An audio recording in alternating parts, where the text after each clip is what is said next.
2 ராஜாக்கள் 5ஆம் அதிகாரம் 5ஆம் வசனம் வாசிங்க, வேகமா வாசிங்க, முடிச்சிரும். அப்பொழுது சீரியாவின் ராஜா நல்லது போகலாம், இஸ்ரவேலின் ராஜாவுக்கு நிருபம் தருகிறேன் என்றான். அப்படி அவன் தன் கையிலே 10 தாலந்து வெள்ளியை. கவனிங்க, நாகம்மான் எலிசாவுக்கு வரும்போது காணிக்கையா கொண்டு வந்தது இவ்வளவு, 10 தாலந்து வெள்ளி, 6000 சேக்கல் நிறை பொன்னையும். அவன் ராஜாவை பார்க்க வந்தாலும் ராஜா அவனை நேரம் எலிசா கிட்ட அனுப்பும் போது இவ்வளத்தையும் எலிசா கிட்ட கொண்டு வர்றார். இதுக்கு கேயாசி சாட்சி. கேயாசி இதுல இருந்து 2 கழுதை கொண்டு போவான். 10 தாலந்து வெள்ளியும் 6000 சேக்கல் நிறை பொன்னையும். 6000 சேக்கல் தங்கத்தை கொண்டு வந்திருக்கான் காணிக்கையா. ஒரு சின்ன தங்கத்தை பார்த்த உடனே பாஸ்டர்களுக்கு அப்படியே தங்கம்டா. சில காணிக்கையை தள்ளிவிட வேண்டியது இருக்கு. 10 தாலந்து வெள்ளியையும் 10 மாற்று வஸ்திரங்கள் எடுத்துக்கொண்டு போய் இஸ்ரவேலின் ராஜாவிடத்தில் அந்த நிருபத்தை கொடுத்தான். இவ்வளவு காணிக்கை கொண்டு வந்த முகத்தை கூட பார்க்கல, அவனை உள்ள வச்சு பேசல, அவனை உள்ள விடல. ஏன் தெரியுமா? ரட்சிக்கப்பட்டவன்ட்ட மட்டும்தான் காணிக்க வாங்குவேன். அல்லேலூயா.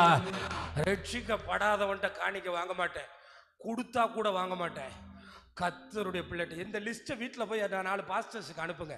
அந்த முந்தின லிஸ்ட், இந்த லிஸ்ட்டை அனுப்புங்க. இவ்வளவு இருக்கு, பார்க்க கூட இல்லை. இதில் கொஞ்சத்தை வாங்கி ஒருத்தன் குஷ்டரோகம் வாங்கிட்டு போனான். யாருக்கிட்ட காணிக்க வாங்கணும், யாருக்கிட்ட வாங்கக்கூடாதுன்னு இனிமே ஊழியத்துக்கு வர்ற நீங்கள் வந்தீங்கன்னா கவனமாக இருக்கும். அவசரப்பட்டு கையை நீட்டக்கூடாது. அவசரப்பட்டு இந்த கை கர்த்தரால் ஆசீர்வதிக்கப்படணும். ரொம்ப கவனமாக இருக்கணும். சும்மா எங்கே கொடுத்தாலும் வாங்கி பாக்கெட்டில் போட்டுறக்கூடாது. ரொம்ப ஜெபிக்கணும். ஆண்டவரே, நீர் எங்களை நடத்துவீர், நீர் எங்களை அழைத்தீர், நீர் எங்களை காப்பாற்றுவீர். இங்கே இருக்கிற ஆள் 500 ரூபா நோட்டை பார்த்த உடனே பாம்பு மாதிரி ஆடுறான். நான் சொல்கிறேன், காணிக்கை நீங்கள் யாருக்கு கொடுக்குறீங்க சொல்லுங்க. நீங்கள் எப்படி வேணாலும் கொடுக்கலாம், பெட்டி இருக்குது, எப்போ வேணாலும் வந்து போடலாம். உங்கள் மனசை பொறுத்தது. நீங்கள் அவர் கனம் பண்ணால் அவர் உங்களை கனம் பண்ணுவார். இதுக்கு நாங்கள் வாழ முடியாது. இதுக்கு நாங்கள் வாழ்ந்தோம்னா உங்களுக்காக நான் ஜெபிக்கவும் முடியாது, உங்களுக்கு அற்புதமும் நடக்காது. ஆமாம், நல்லா கவனிச்சுக்கிறேங்க. இதை தட்டி விட்டா தான் அவனுக்கே சுகமாகும். சத்தமாக ராமேன்னு சொல்லுங்க. அதனால எனக்கு என்ன பசியா, ஒரு வயிறு நல்ல சாப்பாடை கர்த்தர் தந்திருக்கார். ஆண்டவர் நம்மளை நிறைவா நடத்துறார். காணிக்கை கர்த்தருக்கு, கர்த்தருடையது. கர்த்தருக்கு கோடிகள் தேவை, அது அவர் செய்வார். அதனால தேவனுடைய பிள்ளைகளே, சரி இது ஒண்ணுதானா, அடுத்து பெனதாத்து காணிக்கை அனுப்புறான். அதையும் கொஞ்சம் பாருங்க. 2 ராஜாக்களின் புஸ்தகம் 8ஆம் அதிகாரம் 8, 9, 10. ராஜா ஆசைகளை நோக்கி, நீ உன் கையிலே ஒரு காணிக்கை எடுத்துக்கொண்டு. ஒரு காணிக்கைன்னு சொல்லியிருக்கானே, எவ்வளவு இருக்கும்? அடுத்த வசனத்தை பாருங்க. ஆசைகள் தமஸ்குவின் சகல உச்சிதங்களிலும். அடுத்த வசனம் ஏன்பா போட மாட்டேங்கிறீங்க? சகல உச்சிதங்களிலும் 40 ஒட்டகங்களின் சுமையான காணிக்கை எடுத்துக்கொண்டு. பக்கத்துல இருக்க பார்த்து ஒரு தடவை சொல்லிருங்க, 40 ஒட்டக காணிக்கை. அது சொல்லுங்க. இப்ப எல்லாரும் இப்படி கையை வைத்துங்க, கையை வைத்து சொல்லுங்க, எங்க பாஸ்டரு தவறான இடத்துல காணிக்க வாங்காம காப்பாத்துங்க. எனக்காக டெய்லி ஜோம் பண்ணுங்க. நாகம்மான்ட்டையும் ஆசைகள்கிட்டையும் பெனதாத்துட்டையும் காணிக்க வாங்காம காப்பாத்தினாதான் எங்களை கொண்டு 16 அற்புதம் இல்லை, 1000 அற்புதம் நடக்கும். அவ்வளவுதான்.